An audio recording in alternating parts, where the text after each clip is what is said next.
Assalamualaikum warahmatullahi wabarakatuh. Perkenalkan, nama saya Muhammad Farhanugraha dengan NIM 2282133053 jurusan Akuntansi Syariah. Pembuatan video ini untuk memenuhi tugas mandiri dari mata kuliah Akuntansi Syariah.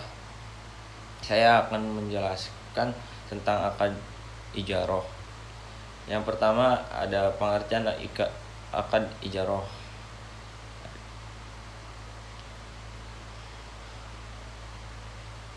Akad ijaroh secara bahasa lisan secara bahasa ijaroh berasal dari kata ajara, ya, juru, yang berarti upah yang diberikan dalam suatu pekerjaan.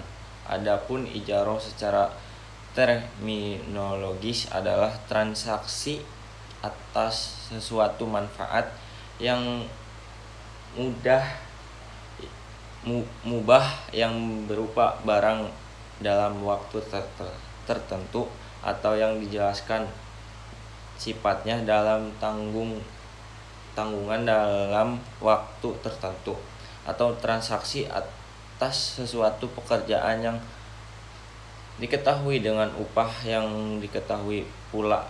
Pengertian ijaroh menurut Fatwa DSN-MUI No.09-DSN-MUI-4-2000 tentang pembiayaan ijaroh menyebutkan bahwa ijaroh adalah akad pemindahan hak guna atau manfaat atas sesuatu barang atau jasa dalam waktu tertentu, mulai pembayaran sewa atau upah tanpa mengikuti dengan pemindahan kepemilikan barang itu sendiri. Menurut istilah, para ulama berbeda-beda dalam mendeskripsikan ijaroh, antara lainnya adalah sebagai berikut. Yang pertama ada ulama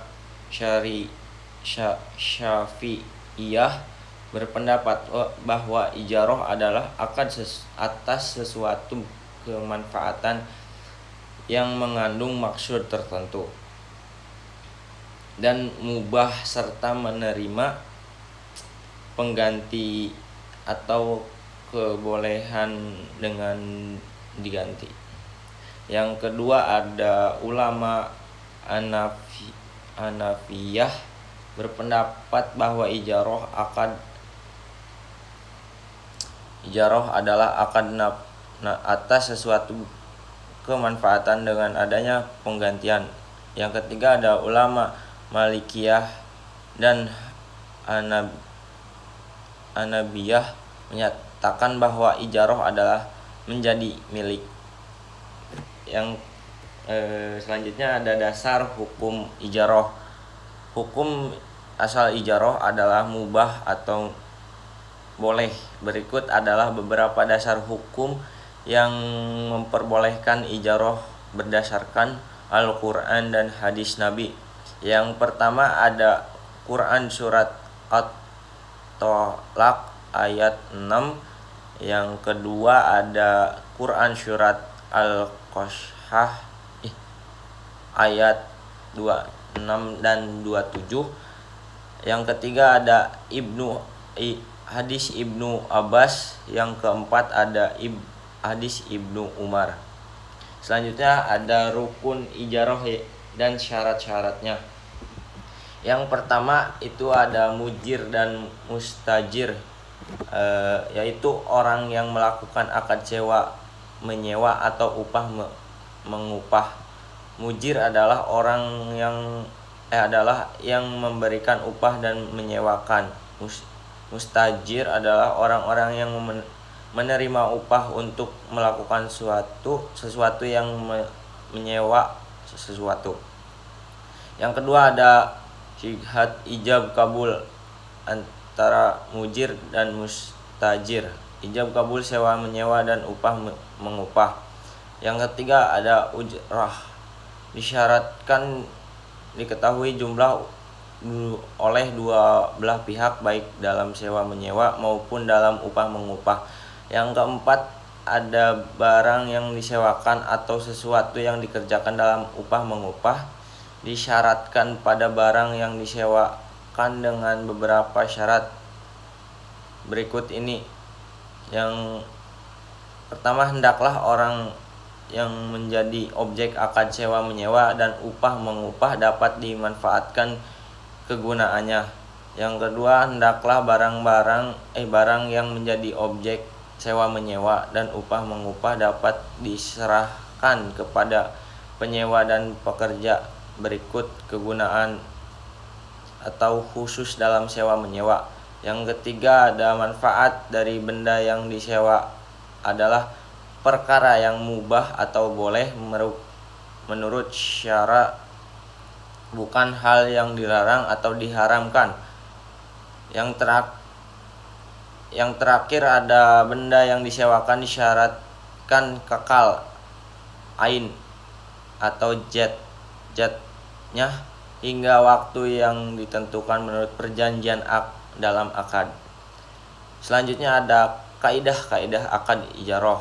Kaidah akad ijarah adalah sesuatu perjanjian atas manfaat yang dimaksud dan tertentu yang bisa diberikan dan dibolehkan kepada dengan imbalan tertentu. Akad ijarah melibatkan beberapa syarat seperti yang pertama ada objek akad, yang kedua itu ada uang ijarah, yang ketiga itu ada penggunaan objek ijarah. Yang selanjutnya ada jenis-jenis akad ijarah. Yang pertama itu ada akad ijarah truma al-bai atau AITAB. Yang kedua ada akad ijarah muntahil bit tamlek atau IMBT. Yang ketiga ada akad ijarah wadiah atau AIW. Yang keempat ada ijarah al-mafi. Yang terakhir ada ijarah al-amal ijarah. Ajir dibagi menjadi dua, yaitu ada ajir khas atau pekerja khusus. Yang kedua ada ajir mustarok. Sekian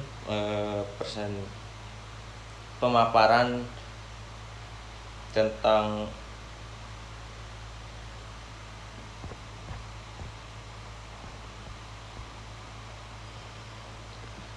akad ijarah. Kurang lebihnya mohon maaf. Assalamualaikum warahmatullahi wabarakatuh.